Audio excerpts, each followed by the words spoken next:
Ang sitwasyon sa paligid ng Taiwan ay talagang nagpapataas ng tensyon sa ating rehiyon. At ang tugon ng Japan ay nagpapakita naman na tumataas talagang alalahanin sa seguridad sa Strait ng Taiwan at sa mas malawak na lugar ng Silangang Asya.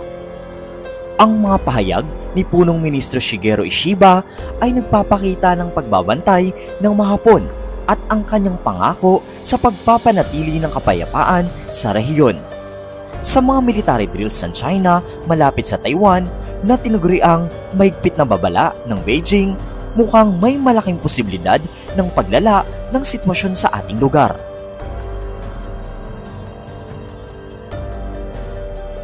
At alam mo ba na ayon kay Defense Minister Jan Nakatani, posible nga daw talaga na pumasok sa area ng Japan ang mga magliliparang missile kung sakaling magkagulo na sa pagitan ng Taiwan at ng China. Bagaman historically ay maingat ang Japan sa direktang paglahok sa mga isyong may kinalaman sa Taiwan, ang lumalapit na military activities ng China sa teritoryo ng Japan ay nag-uudyok sa mga Hapon na muling siriin ang kanilang posisyon. Ang koordinasyon sa pagitan ng mga Ministry of Foreign Affairs at Depensa ng Japan ay nagpapakita na ng tindi ng kanilang pagtingin sa mga pangyayaring ito.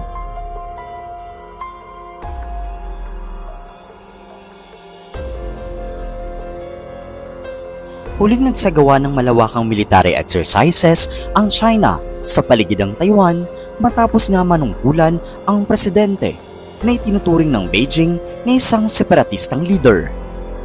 Tinuturing ng China ang self-ruled na isla bilang isang rebelding probinsya nang kailangang mapag-isa sa mainland, kahit sa pamamagitan ng puwersa kung kinakailangan. Nang tanungin tungkol sa military exercises ng China, sinabi ni Punong Ministro Shigeru Ishiba ng Japan noong Lunes sa mga mamahayag ng Tokyo ay mag-iingat na babantayan ang sitwasyon at maghahanda upang tumugon sa anumang pag-unlad o paglunsad ng kaguluhan sa pagitan ng China at ng Taiwan.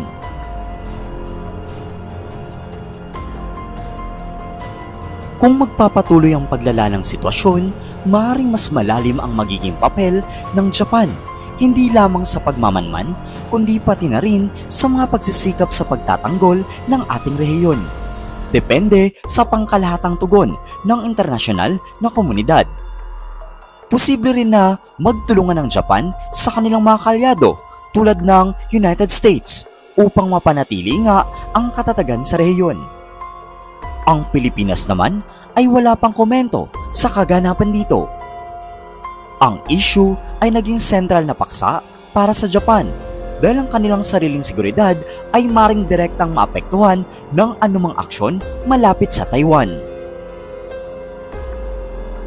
At pumutok nga ang balita ng military ng China ay nagsasagawa na ng malawakang madril simula nung Lunes sa paligid ng Taiwan bilang isang mahigpit na babala sa mga nagnanais ng kalayaan ng isla.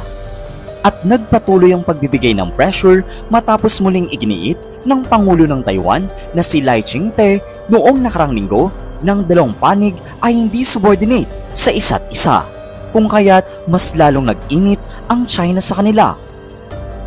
Ang mga pagsasanay sa straits ng Taiwan at mga lugar sa hilaga, timog at silangan ng isla ng Taiwan ay kinasasangkutan ng puwersang militar ng China, kasama na nga dito ang hukbong lupa, karagatan, himpapawid at rocket forces, habang ang aircraft carrier na Liaoning ay ipinadala naman sa silangan ng isla.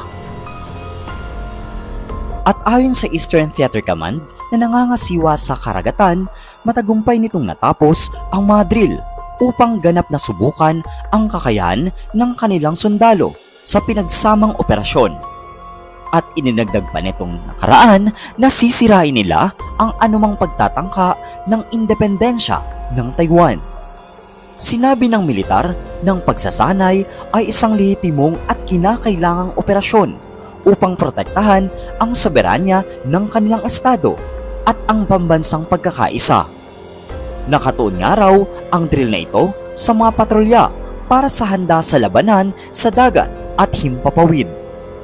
pagbabara sa mga pangunahing daungan at lugar, at gayon din sa pag-atake sa mga target sa dagat at gayon din sa kalupaan.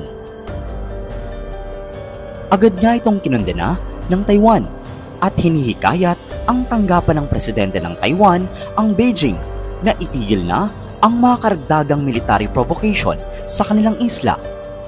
Nais ng China na wasakin ang kapayapaan at katatagan sa rehiyon at patuloy na gamitin ang puwersa upang pilitin ang mga kalapit bansa.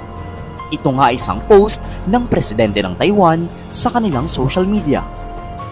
Idinagdag niya ang ganitong klase ng posisyon ay hindi tumutugon sa mga inaasahan ng international na komunidad. Kinondena ng Ministry of Defense ng Taiwan ang mga drill bilang irrational at provocative na pag-uugali, at sinabi nitong magpapadala sila ng nararapat na mga sundalo upang protektahan ang kalayaan, demokrasya at soberanya ng kanilang isla. Sinabi rin ng Chinese Coast Guard na 4 sa kanilang mga formation ang nagsasagawa ng mga patrolya sa mga karagatang nakapaligid sa Taiwan noong Lunes, at tinawag nila itong isang practical na aksyon upang pamahalaan at kontrolin ang isla ng Taiwan alinsunod sa prinsipyong One China. Ayon sa Ministeryo ng Taiwan, nakakita sila ng kabuang 125 Chinese aircraft, 17 naman ng mga warships, at 17 din na Chinese Coast Guard at iba pang masasakyang panggobyerno hanggang 4:30 ng hapon. Ang bilang ng mga warplane ng China, kabilang ang helicopter at drones na na-detect mula alas 5 ng umaga, ay ang may pinakamataas na itala sa isang araw. Dagdag pa nila. Sinabi naman ng Estados Unidos na ito ay seryoso na at talagang nakakabahala sa mga drill na ginagawa ng China sa Taiwan, at idinagdag pa ng pagsagot sa isang taunang talumpati gamit ang military provocation ay hindi makatarungan at may panganib na madudulot sa paglala ng sitwasyon. Patuloy pa rin na minomonitor ng United States ang mga aktibidad ng China sa paligid ng karagatan ng Taiwan. Nakikipag-koordina na din sa mga kaalyado at partner hinggil sa ating mga binabahaging alalahanin, ang US.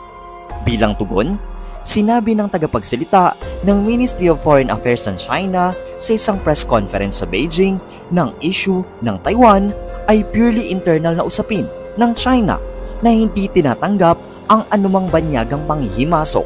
In short, walang makikialam. Hinikayat niya ang Estados Unidos na panindigan ang prinsipyong One China at itigil na sana ang pagpapadala ng maling mensahe sa mga separatistang puwersa ng Taiwan.